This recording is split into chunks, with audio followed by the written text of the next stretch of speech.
The captain's voice shook. "We will crash." "I'm sorry."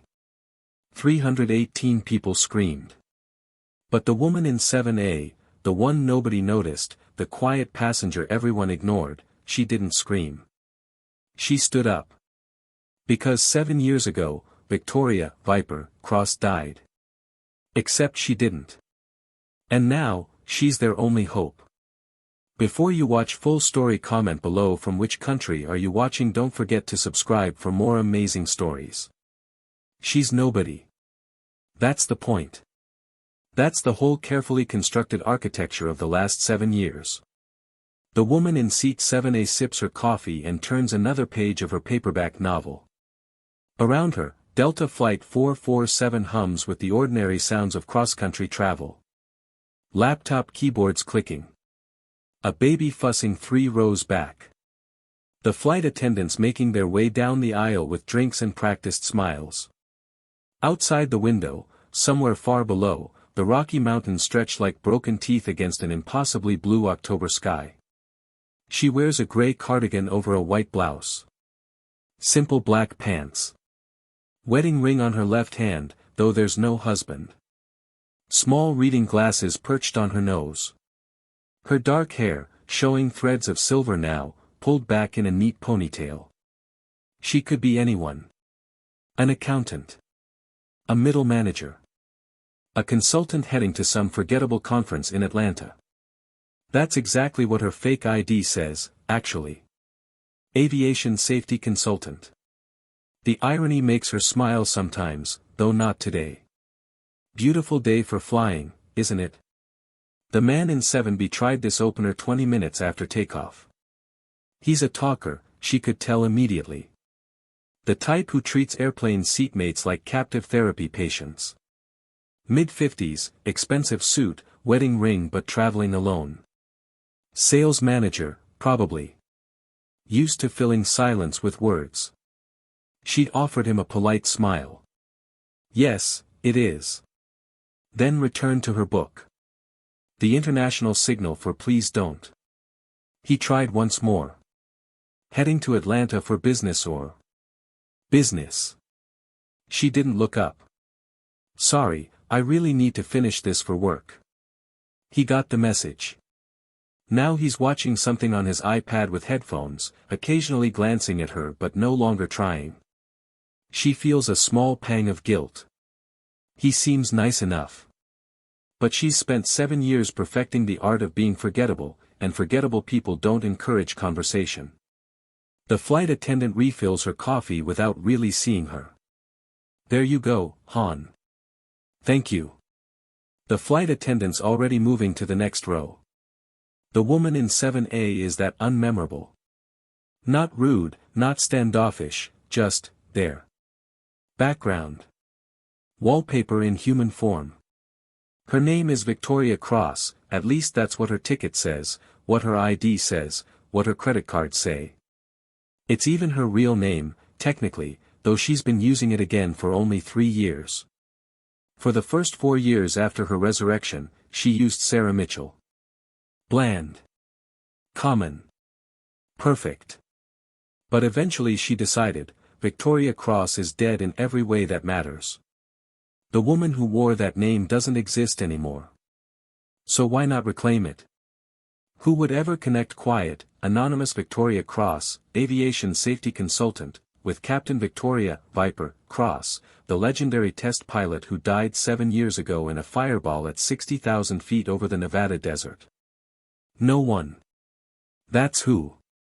And that's how she likes it. She turns another page, but she's not really reading anymore. She's doing what she always does on planes now, listening. Feeling.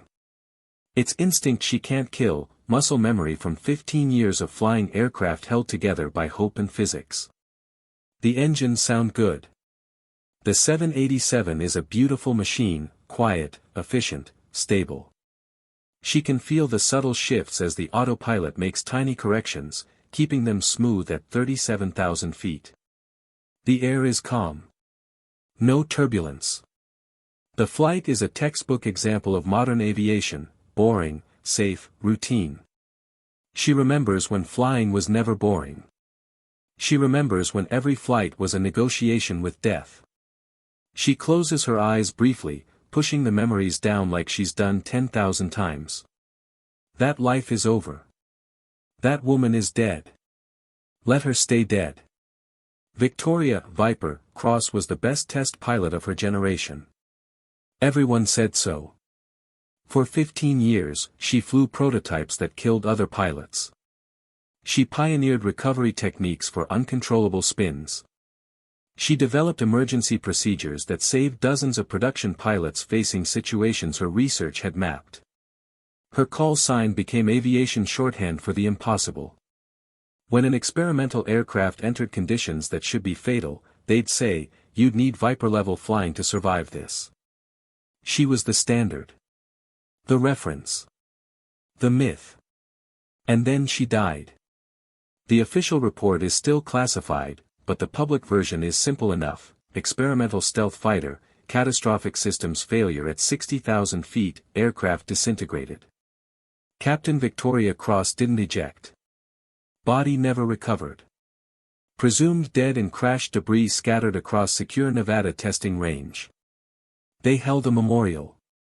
300 people attended. Pilots who trained under her.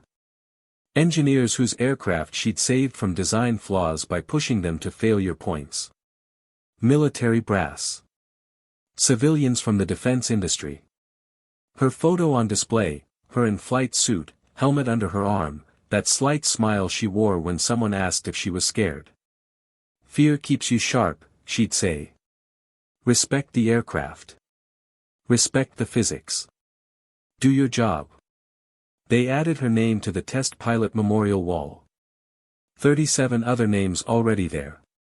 Pilots who pushed too far, or got unlucky, or simply flew something that couldn't be flown.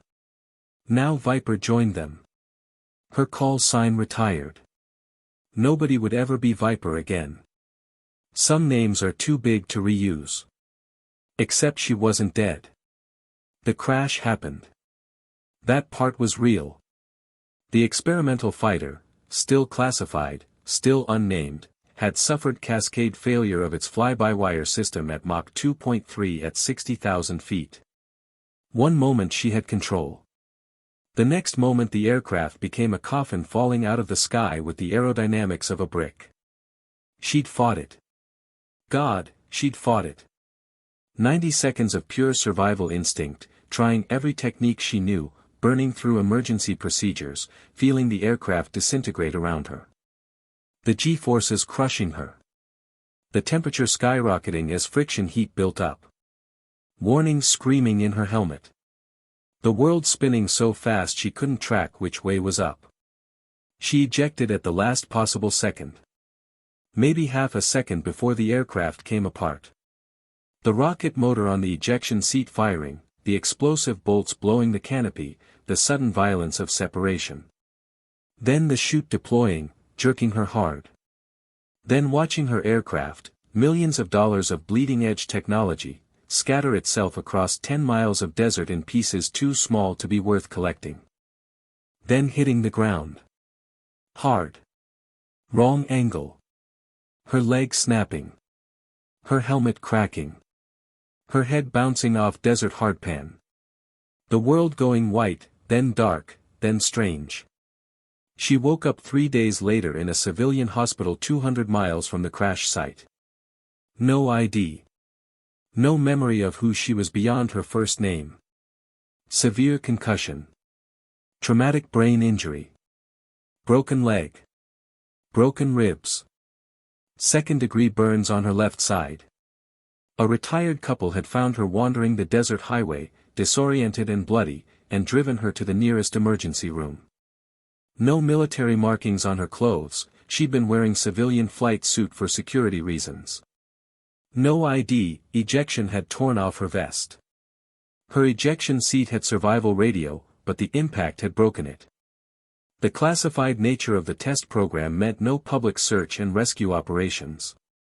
They looked for her, but they were looking in the wrong area. The ejection had carried her 15 miles from where they calculated. Eventually, they stopped looking. Without a body, without evidence, but with absolute certainty that nobody could survive what they saw on telemetry, they declared her dead.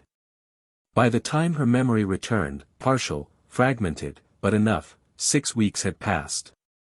The memorial service had happened. Her position had been filled. The world had moved on. And Victoria, sitting in that hospital bed with a head full of broken memories and a heart full of something too complicated to name, realized something. Maybe staying dead was a gift. The pressure of being Viper had been killing her. Not quickly, not dramatically, but slowly. Every flight could be her last. Every test pushed boundaries that had killed others. The PTSD from too many near misses. The nightmares. The hypervigilance. The inability to ever fully relax because part of her was always calculating failure modes. She was 37 years old and felt 60. The job was eating her alive from inside. And now, suddenly, she was dead. Free. Released. So she let Victoria, Viper, Cross stay dead. She recovered slowly under her fake name. The hospital had no reason to question her identity crisis. Head trauma does strange things. She told them she remembered her name was Sarah Mitchell, gave them a fake social security number, paid cash when she was discharged. Disappeared into civilian life. She spent 4 years as Sarah, working odd jobs, avoiding anything connected to aviation. Then she felt stable enough to reclaim Victoria, her real first name, real last name, but attached to a completely new civilian identity. Started working as an aviation safety consultant, reviewing incident reports, writing recommendations, teaching corporate clients about risk management. Ironic, but it let her stay connected to flying without actually flying. For 7 years, she's been nobody. And she prefers it that way. Until today. The first sign something is wrong comes as a sound, a dull thump from somewhere behind and below. Most passengers don't notice. The man in 7B doesn't look up from his iPad. But Victoria's head snaps around, her entire body suddenly alert. She knows that sound. Metal stress. Something failing. The aircraft shudders. Not turbulence. This is different. This is wrong. The pilot announcements come 30 seconds later, and she can hear the careful control in the captain's voice trying to mask concern. Folks, this is Captain Chen. We've had a minor pressurization issue in one of our cargo holds. Nothing to worry about, but we're going to descend to a lower altitude as a precaution. Flight attendants, please take your seats. Minor. Nothing to worry about. The words every pilot uses when they absolutely are worried but don't want to panic passengers. Victoria's hands grip the armrests. She watches the flight attendants move quickly to their jump seats, their training showing in the speed disguised as calm. She feels the aircraft begin to descend, not emergency dive, but faster than normal descent. Her ears pop. The man in 7B finally notices something's off. Is this normal? She doesn't answer. She's listening to the engines. They sound fine. She's feeling the aircraft's motion. Stable. Whatever happened didn't damage flight surfaces. Not yet. 5 minutes pass. The aircraft levels at 25,000 feet. Victoria allows herself to breathe. Probably just a seal failure in the cargo hold. They'll land early somewhere, get it checked, everyone delays a few hours. Annoying but safe. Then the second sound comes. This one she feels more than hears, a vibration through the airframe. Wrong. Very wrong. And this time, other passengers notice. The murmuring starts. The nervous looking around. The captain comes back on, and now the careful control in his voice has cracked into something sharper. Professional still, but urgent. Ladies and gentlemen, we're experiencing a hydraulic issue. We're working the problem, but we need everyone to remain seated with seatbelts fastened. Flight attendants, review emergency procedures. Hydraulic issue. Victoria's stomach drops. The pressurization problem must have caused explosive decompression in the cargo hold. The decompression probably damaged hydraulic lines running through that section. And if they're losing hydraulics? She knows exactly how bad this is. Around her, the cabin energy shifts from concern to fear. People know enough about planes to know hydraulic issue means the controls might not work. Parents pull children closer. Business travelers stop typing. Someone 3 rows back starts crying softly. The man in 7B has gone pale. Hydraulics. That's how they steer, right? Victoria nods once. Among other things. Can they land without it? She doesn't answer because the truth is, maybe. Depends on how much they've lost. Depends on the crew skill. Depends on luck. 10 more minutes pass. Victoria can feel it now, the aircraft responding more sluggishly to control inputs. The pilots are fighting degrading systems, working harder and harder to maintain basic flight. Still controllable, but barely. Then the announcement that changes everything. Captain Chen's voice comes over the PA system, and this time there's no professional distance, no careful control. This time there's just raw human emotion, grief, fear, resignation. Ladies and gentlemen, this is the captain. The cabin goes instantly silent. 318 people holding their collective breath. We have experienced catastrophic systems failure. The initial pressurization event damaged our primary hydraulic lines. We've lost most of our flight control capability, and our backup systems are failing. I've been flying for 28 years, and I need everyone to understand. He pauses. Victoria can picture him in the cockpit, hands shaking on the mic button, trying to find words for the impossible. We will not be able to land this aircraft safely. We're approximately 30 minutes from probable impact. I have coordinated with air traffic control and emergency services. I'm so sorry. I wish I had different news. Flight attendants, prepare the cabin for emergency impact. For 3 seconds, absolute silence. 3 seconds of pure shock. Then the screaming starts. Not everyone. But enough. The sound of raw terror, of the absolute certainty of death. Children crying. Adults crying. Someone retching. Voices calling loved ones on cell phones. I love you. I love you. I'm so sorry. I love you. Over and over. Last words. Final messages. The man in 7B has his phone out with shaking hands, trying to unlock it. Tears streaming down his face. Oh God. Oh God. My kids. My wife. Oh God. Victoria sits frozen. Her hands locked on the armrests. Her heart hammering so hard it hurts. She knows aircraft systems. She knows what catastrophic hydraulic failure means on a Boeing 787. She knows the captain's assessment is probably correct. Without hydraulics, control surfaces barely respond. Without control surfaces, landing is impossible. The aircraft will hit the ground at hundreds of miles per hour and disintegrate. Everyone is going to die. 318 people. Including her. But she also knows something the captain doesn't know. Something nobody on this aircraft knows except her. She's flown unflyable aircraft before.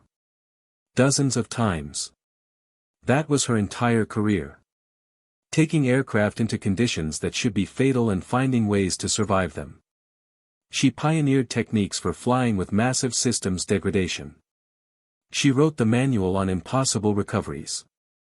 She might know how to save this plane. The internal war rages in the 30 seconds after the announcement. Every argument fighting every counterargument at lightning speed. Stay hidden. It's not your problem. You're supposed to be dead. You earned your peace. You walked away. You don't owe anyone anything. But 318 people are about to die. You haven't flown in 7 years. You're rusty. You might make it worse. You might fail and everyone dies anyway. But if you don't try, everyone definitely dies. They'll know who you are. The secret ends. The anonymity ends. Viper comes back from the dead. 318 people. Her hands are shaking. Around her, the cabin is chaos. The man in 7B is sobbing into his phone. Tell the kids I love them. Tell them every day. Please. Every day. Victoria closes her eyes. She sees the memorial wall with her name on it. She sees the 7 years of peace she built. She sees 318 people who didn't ask to be on a dying aircraft. She unbuckles her seatbelt and stands. The decision makes everything suddenly clear, sharp, almost calm. Fear is still there, fear never leaves, she learned that 15 years ago, but it's focused now. Useful. She's done this 1,000 times. Walk toward the danger. Trust your training. Do your job. The flight attendants are moving through the cabin, preparing for impact. One sees Victoria standing, moving toward the front. Ma'am, you need to sit down and I need to talk to the captain. Victoria's voice comes out steady, authoritative. A voice she hasn't used in 7 years. Command voice. Pilot voice. Right now. Ma'am, the captain is dealing with an emergency. I know. I can help. Please. The flight attendant looks at her, really looks, probably for the first time this flight. Sees something in Victoria's face, some certainty or competence or intensity that doesn't match the gray cardigan and reading glasses. Stay here. The attendant moves to the cockpit door, knocks, enters. 30 seconds later she returns, looking confused. The captain says, he can't spare time for passengers right now. I'm sorry. Victoria expected this. Tell him Victoria Cross needs to speak with him. That exact name. Victoria Cross. The attendant's confusion deepens but she goes. Another 30 seconds. When she returns, her face has changed from confusion to something stranger. He says that name doesn't mean anything to him. Please sit down, ma'am. Of course it doesn't. Why would it? Victoria Cross died 7 years ago, and even if Captain Chen knew the name from aviation history, he has no reason to connect it to a random passenger. She needs another approach. But the choice is taken from her. Because 200 miles away, at NORAD Operations Center buried under Cheyenne Mountain, something is happening that will change everything. 2 F-22 Raptor fighters have scrambled from Peterson Air Force Base, standard protocol for aircraft in severe distress over populated areas. They take position alongside Flight 447 at 25,000 feet, one on each wing, assessing the damage visually. The sight is bad, hydraulic fluid streaming from the port side, visible even from outside. The civilian aircraft is wounded, bleeding out its ability to fly. Command, Talon lead. The lead F-22 pilot, call sign Talon, reports what he sees. Visual confirmation of significant hydraulic fluid loss from port side of 447. They're in trouble. At NORAD, controllers coordinate the emergency. FAA. Military. Emergency services on the ground. Standard disaster management, preparing for the worst. One controller pulls up the passenger manifest routinely, checking for any aviation personnel aboard who might assist the captain. Pilots sometimes fly as passengers. Maybe someone with relevant experience. It's a long shot but worth checking. The computer flags one name in seat 7A. Victoria Cross. The system shows her listed occupation, aviation safety consultant. The controller almost moves on. Then something tickles his memory. Victoria Cross. That name. He's heard it before. He's 61 years old, retired Air Force, been working NORAD civilian ops for 15 years. Before that, 30 years in military aviation. He knows pilot names the way some people know baseball statistics. Victoria Cross. Pull up the name in 7A, he says to his younger colleague. Full background. They do. The screen shows basic info. Age 44. Civilian. Aviation consultant. No military record. No pilot ratings in current system. Run it through historical database. Try variations. His colleague looks confused but complies. The computer thinks. Then a file appears. Old military record. Classified test pilot program. Status, deceased. The older controller's face goes completely white. Captain Victoria Cross. Call sign Viper. Test pilot. Died 7 years ago. I was at her memorial. The room goes quiet. Everyone within earshot turns. That's impossible, someone says. Viper's dead. Everyone knows that story. Then who's sitting in 7A using her name and working in aviation? They pull security footage from Seattle Airport, boarding area. Find the woman who scanned the ticket for seat 7A. Freeze frame. Enhance. It's been 7 years. She's older. Her hair is different. She looks softer, ordinary, nothing like the hardened test pilot from the official photos. But facial recognition doesn't lie. Bone structure matches. Pupil distance matches. It's her. Victoria, Viper, Cross. Alive. The room erupts. Controllers rushing over. Someone calling senior management.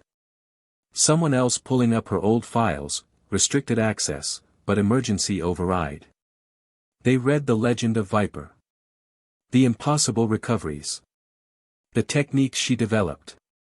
The pilots whose lives she saved through her research. The older controller is shaking. If anyone can land that aircraft, she can. If she's really who we think. If she remembers how. She's been dead for 7 years. Is she even still a pilot? I don't care if she hasn't flown since her crash. Viper's probably forgotten more about emergency flying than most pilots ever learn. The decision takes 15 seconds. They patch directly to the F-22s. Talon lead, this is NORAD command. We have critical information regarding Flight 447. Passenger in seat 7A, name Victoria Cross. She may be former military test pilot, call sign Viper, pronounced dead 7 years ago. We have facial recognition confirmation. In the cockpit of his F-22, Talon's hand freezes on the stick. Say again. Viper. Confirmed. Captain Victoria Cross, call sign Viper. If it's really her, she has emergency flying experience beyond anyone currently rated. She may be the only person who can save that aircraft. Talon is 34 years old. He went through flight school 10 years ago, 2 years before Viper died. He studied her techniques. He read her papers. 3 years ago, his squadron mate had engine failure in a tactical fighter and recovered using a spin procedure Viper had developed. That pilot walked away because Viper had mapped that exact failure mode. Command, Viper she's a legend. They still teach her techniques. If she's alive, if she's really on that plane. We need you to make contact. Directly with 447. Ask for Victoria Cross by name. Talon switches frequency to the civilian emergency channel. His voice carries weight beyond his years. Delta 447, this is Raptor Talon lead. We need to speak with passenger Victoria Cross in seat 7A immediately. This is critical to your survival. Inside Flight 447's cockpit, Captain Chen and First Officer Matthews are fighting a losing battle. The hydraulic pressure is down to 15% now. The controls are barely responding. Every input takes massive force and produces minimal result. They've run every emergency checklist. Nothing helps. They're flying a machine that doesn't want to fly anymore. Chen's hands ache from gripping the yoke so hard. His shirt is soaked with sweat. 28 years of flying and he's never felt so helpless. He's already made the announcement. Already told 318 people they're going to die. That's a weight that will crush him if they survive, which they won't, but he had to tell them the truth. They deserve that. Then the radio crackles. Delta 447, this is Raptor Talon lead. We need to speak with passenger Victoria Cross in seat 7A immediately. This is critical to your survival. Chen and Matthews look at each other in confusion. Victoria Cross. That woman asked about her. The one trying to get in here.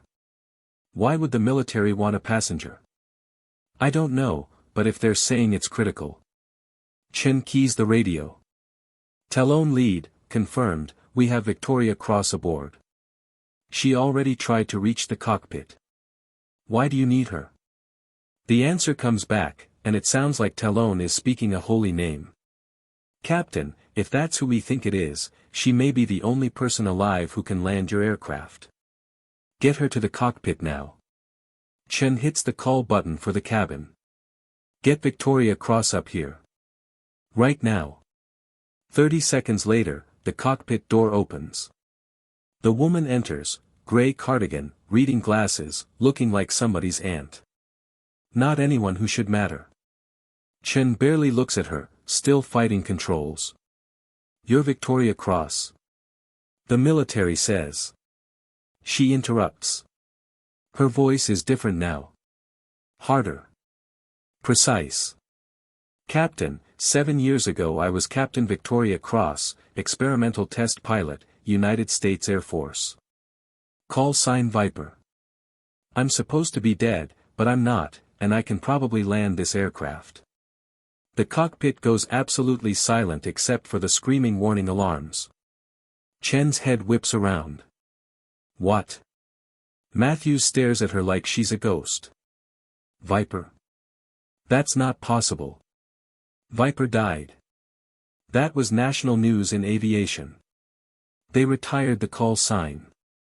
Victoria steps forward. She's not asking permission anymore. I know. I was there when I died. It's complicated. But right now, you have 15% hydraulic pressure and degrading control authority, which means you have maybe 15 minutes before this aircraft becomes completely unflyable. I've landed aircraft with less. So unless you have a better option, let me help. Chen is still processing. This random passenger claims to be a dead legend. But the military specifically asked for her. Told them she could help. And they're out of options. Prove it. Tell me something only a test pilot would know. Victoria glances at the control panel, the hydraulic indicators. You're getting asymmetric response between left and right ailerons. The right is responding slower, which means the pressure distribution is uneven. You've been compensating by overcorrecting right turns, which is eating your remaining hydraulic authority faster. If you keep doing that, you'll lose all control in 12 minutes. If you reduce right turn compensation by half and use differential thrust to assist, you'll stretch your control window to maybe 20 minutes. Dead silence. Then Chen, how do you know that? Because I've flown aircraft with hydraulic failure 86 times. In simulators and real flight. That was my job, fly broken aircraft and figure out how to not die. She looks at him directly. Captain, I know you don't know me, and I know this is insane. But please. I can help. Matthews has pulled up something on his tablet. Captain. Captain, look. He turns the screen. It's an old photo from a military aviation site. Captain Victoria Cross. Test pilot. This is her. The photo shows a younger woman, harder-edged, in flight suit. But the face is unmistakably the same face standing in front of them. Chen makes the decision in 5 seconds. Co-pilot seat. Now. Victoria moves immediately, taking Matthew's position. He slides over to give her the controls. Her hands find the yoke, and muscle memory 7 years dormant fires instantly. The feel of the controls. The resistance. The sluggish response. She understands this machine's pain within seconds. Talon's voice crackles over the radio. Viper. Is that really you? Victoria keys the mic. Her voice carries the weight of her call sign now. Confirmed, Talon. This is Viper. I'm alive. I'm in the cockpit. And yeah, I think I can land this aircraft. She can hear the emotion in Talon's response. Ma'am, I studied your techniques at flight school. Your emergency procedures saved my squadron mate 3 years ago. He's alive because of your work. It's an honor. What do you need from us? Tactical assessment. What's my structural integrity from your visual? Viper, your fuselage looks intact. We see significant hydraulic fluid streaming from port side, approximately mid-fuselage. You're losing fluid steadily. Visual estimate, you're maybe 15 minutes from total loss. Understood. Talon, stay with us. We're going to need spotting for approach. She turns to Chen. Captain, show me exactly what control authority you have left. For the next 3 minutes, they run through every control surface. Ailerons barely responding. Elevator marginally better. Rudder almost gone. Flaps locked in current position, they tried deploying earlier and got asymmetric deployment, nearly rolled the aircraft. Trim controls work but have minimal effect with hydraulics this degraded. It's bad. Worse than Victoria hoped. This aircraft is barely controllable. But she's flown worse. Okay, she says, and her voice carries certainty that makes both pilots look at her with something like hope. This is flyable. It won't be pretty. It will violate every normal procedure. But it's possible. How? Chen's voice is desperate. Every simulation says we can't land with this little control authority. Victoria's slight smile carries weight of experience they can't imagine. Simulations are for normal aircraft operating within design parameters. This is an emergency, operating outside every normal envelope. I spent 15 years flying aircraft that shouldn't fly. This is what I do. She turns to the controls. Tests the sluggish response again.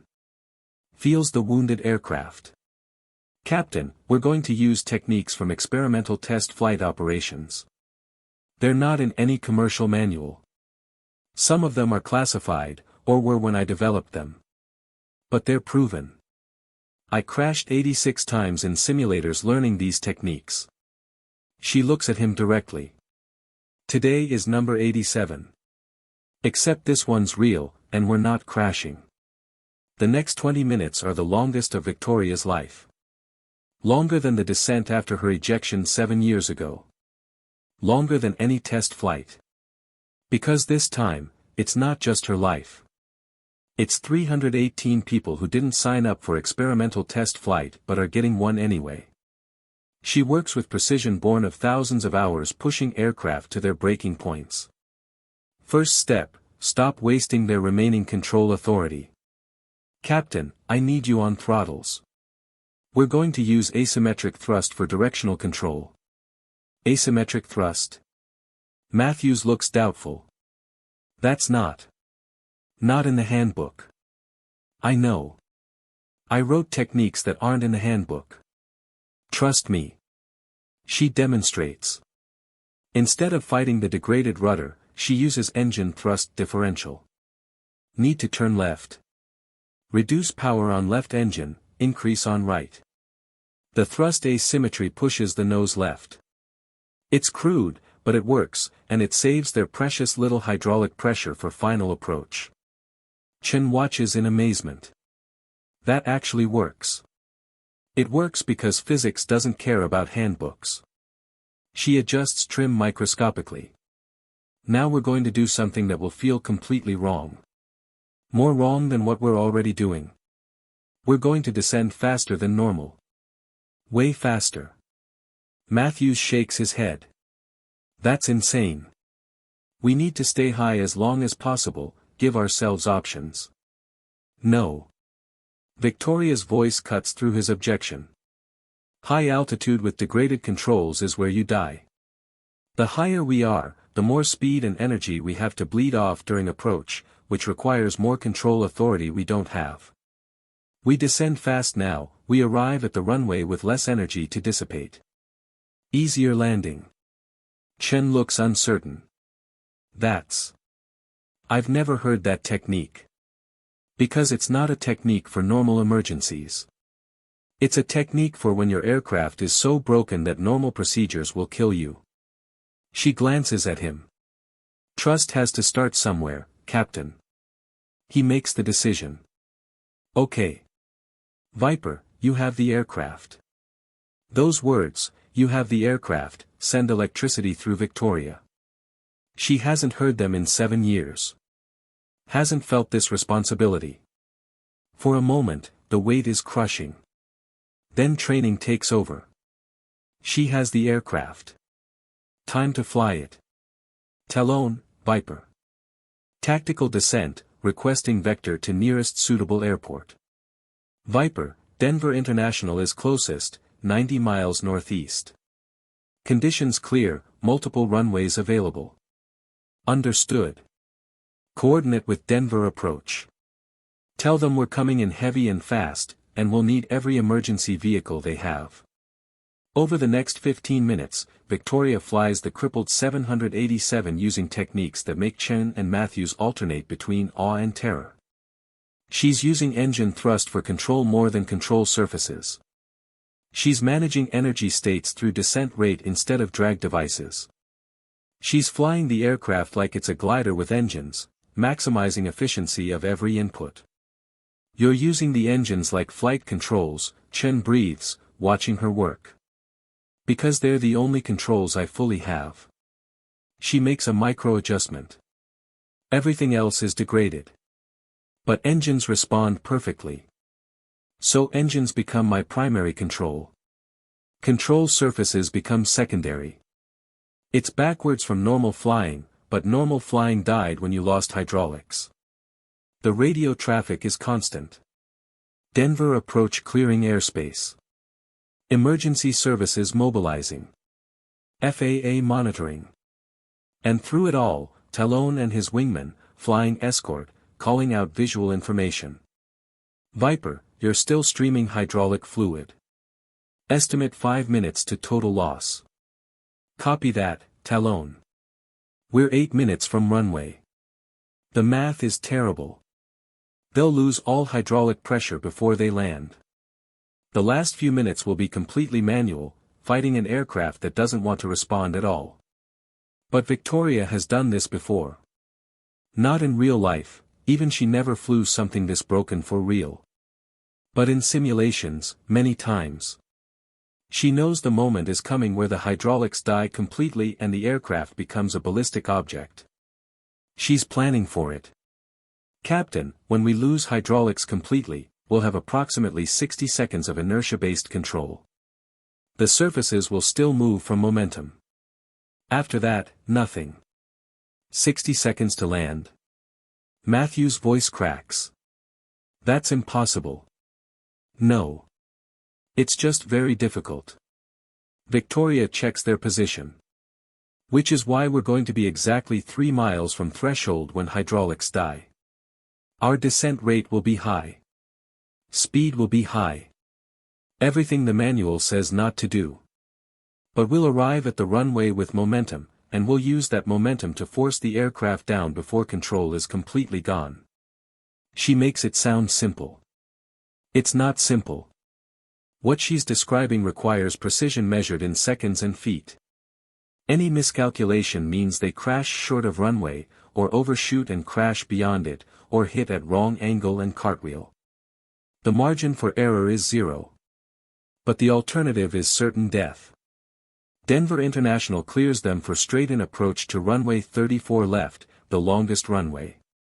All aircraft cleared from airspace. All emergency vehicles standing by.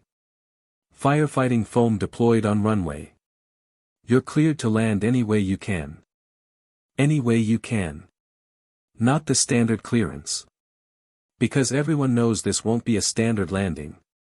In the cabin, 318 people hold their breath. They heard the captain announce that someone came forward to help. They don't know who. They don't know if it matters. They're still probably going to die. But there's something in the captain's voice now, not confidence exactly, but something less than total despair. Maybe that's enough. The man in 7B sees Victoria's empty seat and realizes, the quiet woman who wouldn't talk, who seemed so ordinary, somehow she's the one in the cockpit right now. Somehow she matters. 5 miles out, Victoria calls. Hydraulic pressure at 8%.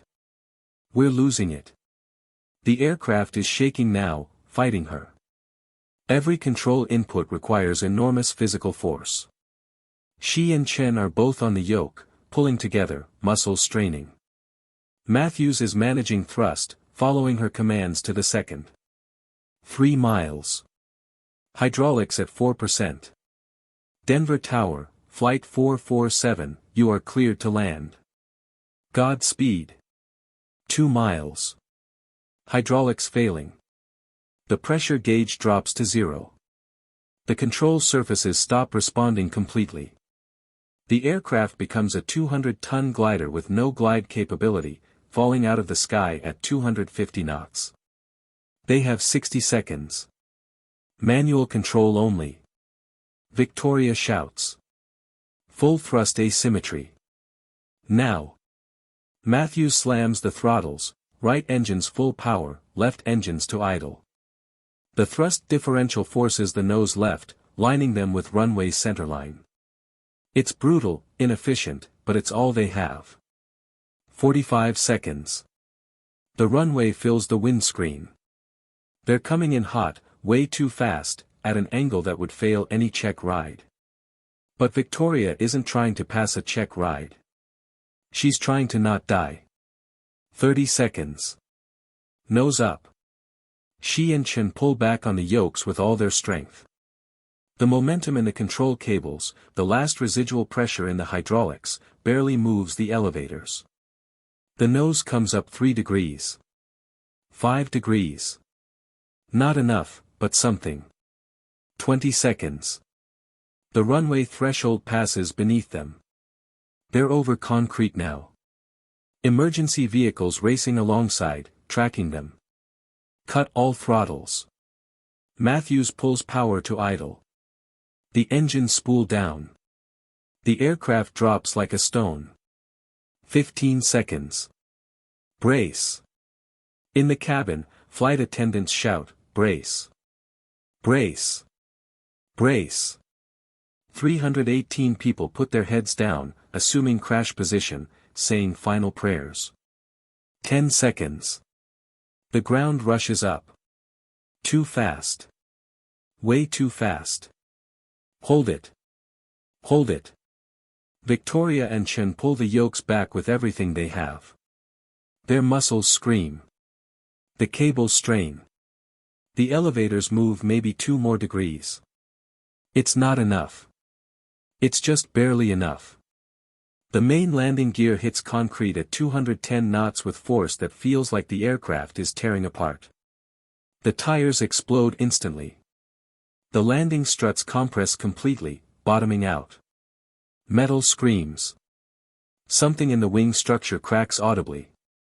But they're down. The nose comes down hard, smashing onto the runway. More tires explode. The nose gear collapses partially. They're skidding now, screeching metal on concrete, showering sparks. Victoria and Matthews are on the brake pedals, but without hydraulics, brakes barely work. The aircraft slides down the runway at terrifying speed, trailing sparks and smoke and shredded rubber. Reverse thrust. Victoria shouts. But the engines are already spooled down. Takes time to spool back up for reverse thrust. Time they don't have. The end of the runway approaching. They're not going to stop in time. Emergency ground spoilers. Chen tries activating them manually. Nothing. No hydraulics. They're just sliding, friction the only thing slowing them. The runway end markers flash past. They slide off the runway onto the grass overrun area. The aircraft slows dramatically on soft ground. Tilts slightly. Metal grinding. The world shaking. Then, finally, stops. Complete silence for 3 heartbeats. Then, from the cabin, screaming. Not terror now. Relief. Joy. Hysteria. People crying. Laughing. Clutching each other. They're alive. All 318 souls. Alive. In the cockpit, Victoria sits back, her hands shaking so badly she has to grip her knees. Chen and Matthews are crying openly. Emergency vehicles surround the aircraft, foam spraying, firefighters and paramedics rushing forward. Chen turns to Victoria with tears streaming down his face. You saved us. Everyone. You saved everyone. She can't speak. Can't process it yet. She just sits there, shaking, adrenaline crashing through her system. Outside, the F-22s perform a victory roll overhead, the military salute for impossible missions accomplished. Honoring Viper, returned from the dead, who just saved 318 lives using skills the world thought died 7 years ago.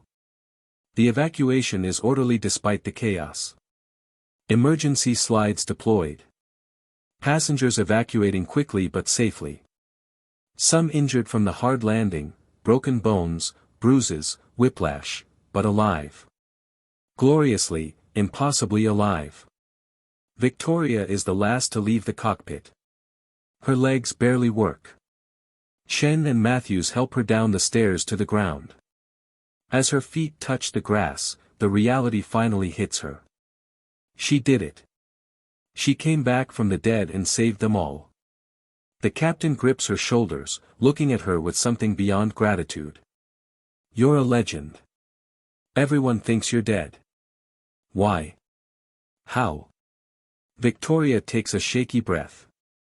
Long story. I let people think I died because I needed to stop being Viper. The pressure was killing me slower than any crash could. But today. She looks at the aircraft, damaged but intact, 318 people alive and evacuating. Today, 318 people needed Viper more than I needed peace. So I came back. Will you return to test flying? She shakes her head. No. But I'll consult. Train others. Share what I learned. Viper doesn't have to fly to still matter. The story explodes across every news outlet within hours. Dead test pilot saves 318 lives. Legendary Viper returns from the dead. Aviation miracle over Denver. Victoria spends 2 days in military debriefing before they release her to face the media circus. The story is too big to suppress, too public to classify. Everyone wants to know, how did she survive 7 years ago? Where has she been? Why did she let everyone think she was dead? At the press conference 3 days after the landing, she sits at a table facing hundreds of cameras and journalists. She's wearing her cardigan again, looking ordinary except for the bruises on her face from the hard landing. Behind her, a projection screen shows her official test pilot photo from 8 years ago, hard-edged, confident, wearing flight suit. The contrast between that woman and the woman sitting here now is stark. She speaks quietly, but her voice carries. 7 years ago, I ejected from an experimental aircraft at 60,000 feet. I survived, but I had traumatic brain injury and partial amnesia. By the time I recovered enough to remember who I was, the world had moved on. I'd been declared dead. Memorial held. Position filled. And I realized, maybe staying dead was a gift. She pauses, gathering her words. Being Viper was killing me. Not quickly, not dramatically, but slowly. Every flight was potentially fatal. The PTSD, the pressure, the hypervigilance, I was burning out. So when death gave me a chance to walk away, I took it. I built a quiet civilian life. I became nobody. And for 7 years, I was at peace. A reporter shouts a question, do you regret coming forward? Revealing yourself? Victoria considers this. Part of me wishes I could have stayed hidden. But 318 people needed help I could give. How could I not? What kind of person would let people die to protect their anonymity? Will you return to test flying? No. Her answer is firm. That life is over. But I'll do something different now. I'll teach. 6 months later, Victoria stands in front of her first class at the newly established Emergency Flight Training Center. 40 commercial pilots, military pilots, and student pilots sit in the classroom. On the wall behind her, her famous quote from a test flight briefing years ago, now emblazoned as the program motto, "The aircraft wants to fly." Your job isn't to force it, it's to listen, understand, and work with what you have. Even when you have almost nothing. This is the Viper Protocol, training program teaching pilots emergency techniques from experimental test flight operations. How to fly aircraft with massive systems degradation. How to use unconventional control methods. How to make impossible recoveries. She walks them through scenarios. Shows them videos from her old test flights. Explains the physics and psychology of extreme emergency flying. The students watch in awe. She's teaching them to do what most people think can't be done. During a break, a young Air Force pilot approaches nervously. Captain Cross, I studied your techniques at flight school.